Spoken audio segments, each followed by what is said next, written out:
is Young But Not Dumb, going through a series. And let's just go over to the book of Joshua, chapter 14, Joshua 14.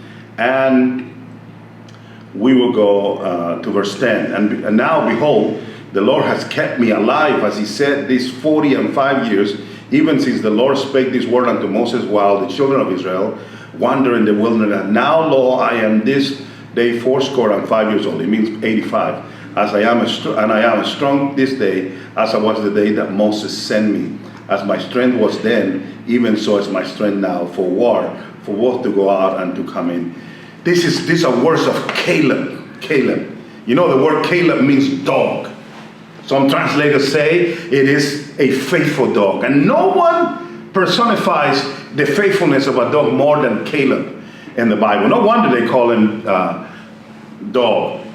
You know, when he was a young guy, they gave him the promised land. And he was one of the 12 spies that went in to see what was going on in the land. And he brought a good report, but there were 10 who brought a bad report. 2, Joshua and Caleb, gave a good report. And because they believed the bad report, Israel spent 40 years in the desert. And Caleb had to go around for 40 years with them. 45 years later, he comes over and he says these words, "Give me the land that God said he was going to give me." Like a dog, God had given him a promise of Hebron and some of that land, and he had attached himself to it and he wouldn't let it go. Like a dog who was laying by his master, he would not leave his side. Like a faithful dog, like those dogs who, when the master died, and we have read, they would lay at the tomb of the master and will not eat or even get away from there because they are faithful.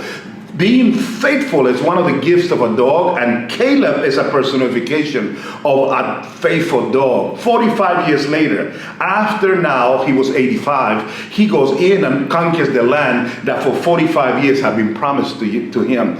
Nothing stopped him. Not the struggle, not the 40 years, not the fact that nobody else wanted to believe it, not the peer pressure. Him and Joshua were the only ones left. And like a faithful dog, he was attached. I want to ask you, as life goes by, who are you faithful to? Like Caleb, like a faithful dog? I pray that the Master, the Lord, is the one that you are attached to. That no matter what happens, up and lows, under or in the sideways, no matter how popular or not popular it is to be a Christian, you are attached to your Master. You don't keep changing masters. It is Jesus, the one who is everything to you. One of the things it is that you take that bone like a faithful dog and grab onto the promise of God, grab onto the calling of God and not letting it go.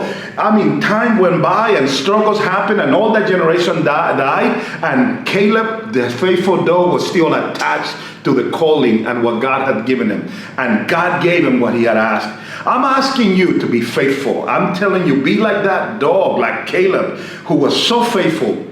The next time you see that kind of faithfulness, you know that God put a man in the Bible whose name is Dog, but it was because he was so attached to the calling of God and attached to his God, he will not be denied. So I pray that you are faithful to your calling, faithful to God, and that you attach yourself and you grab on to that which God has told you and God has called you to do on this earth, to do mighty things for the Lord. Be faithful like a dog. I pray that you're young but not dumb. God bless you.